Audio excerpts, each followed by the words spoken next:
ఈసారైనా 1 hour 45 minutes run టైమ్‌తో prime వీడియోలో rent extreme అవుతుంది. హంగామా ఓటీటీలో కూడా ఉంది. ఇక చూసాక నాకైతే స్టార్టింగ్‌లోనే తెలిసిపోతుంది ఇదే స్టోరీ అని. దానినే షార్ట్ ఫిల్మ్‌కి ఎక్కువ, యూట్యూబ్ సీరీస్‌కి తక్కువ అన్నట్టుగా అలా సాగదీస్తూ తీసుకెళ్లారు. Below average feels. అయితే ఒకటి పెర్ఫార్మన్సెస్ అండ్ ఆ విలేజ్ ఎన్వైర్న్‌మెంట్‌లో న్యాచురల్‌గా తీయడం బావుంది. ఇక ప్రేమించిన అబ్బాయి, అందులోనూ అప్పటికే గవర్నమెంట్ జాబ్ ఉన్న అమ్మాయి. ప్రేమించిన అబ్బాయిని అదే గవర్నమెంట్ జాబ్ కోసం ట్రైన్ చేయడం కొంచెం రిలీఫ్ అని చెప్పొచ్చు సెకండ్ హాఫ్‌లో. ఇదే బిగ్గెస్ట్ ప్లస్ సినిమాలో. ఫ్యామిలీతో చూడొచ్చంటే యెస్ చూడొచ్చు. అడల్ట్ కంటెంట్ ఏం లేదు.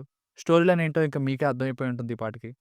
గవర్నమెంట్ జాబ్ ఉంటేనే ప్రేమ పెళ్లి జరుగుతుంది అనేలా హీరోయిన్ తండ్రి హీరోతో చెప్పడంతో ఏం జరిగింది అనేది స్టోరీ లైన్ అనమాట. ఈ పాయింట్ ఉన్నప్పుడు అసలు ఎలా జాబ్ కొట్టాడు అనేది స్టార్ట్ అవ్వాలి. కానీ అది ఇంటర్వల్ టైమ్‌కి స్టార్ట్ అవుతుంది. అప్పటి వరకు పోనీ ఏదైనా సాగిందా అంటే ఫస్ట్ హాఫ్ అంతా కూడా ఆల్రెడీ హీరోయిన్‌కి హీరో నచ్చాడు అనేలా హింట్ ఇస్తూనే హీరోయిన్ లవ్‌ని ఒప్పుకుందా లేదా అనే పాయింట్, ఇంకా అలా సాంగ్స్, వేరే సీన్స్, మళ్ళీ ఇంటర్వల్ టైమ్‌కి ఇంట్లో వాళ్ళ నాన్న అడిగినప్పుడు జాబ్ ఉంటేనే పెళ్లి అనే ఛాలెంజ్. అసలు ఈ పాయింట్‌ని స్టార్టింగ్‌లోనే అర్థమయ్యేలా చేసి, మళ్ళీ తెలిసిన విషయాన్ని మళ్ళీ మళ్ళీ చెప్పిన ఫీలింగ్ కలిగింది.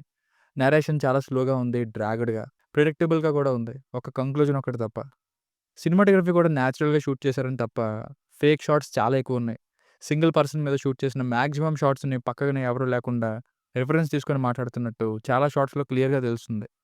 జనాల మధ్యలో తీసి సడెన్‌గా వేరే షాట్‌లో సింగిల్‌గా చూపిస్తారు మిడ్ రేంజ్‌లో. అలాంటప్పుడు టైట్ క్లోజ్ వేస్తే కవర్ అవుతుంది. ఇంతే. ఇంతకన్నా చెప్పడానికి ఇంకేం లేదు. సో, ఫైనల్‌గా మూవీ వర్డిక్ట్ ఏంటంటే జాబ్ కొట్టి ఇంట్లో పెళ్ళికి ఒప్పించుకోవాలనే వాళ్ళకి కనెక్ట్ అవ్వచ్చేమో. మిగతా వాళ్ళకి ఇట్స్ టూ ప్రిడిక్టబుల్ గానే ఉంటుంది. Below average film. దీనికి రేటింగ్ వచ్చేసి ఇది నా ఒపీనియన్ 2.25/5. మీకు కనుక నా వర్క్ నచ్చినట్లయితే మరిన్ని రివ్యూస్ కోసం మన ఛానెల్‌ని సబ్స్క్రైబ్ చేసుకోండి. Thank you.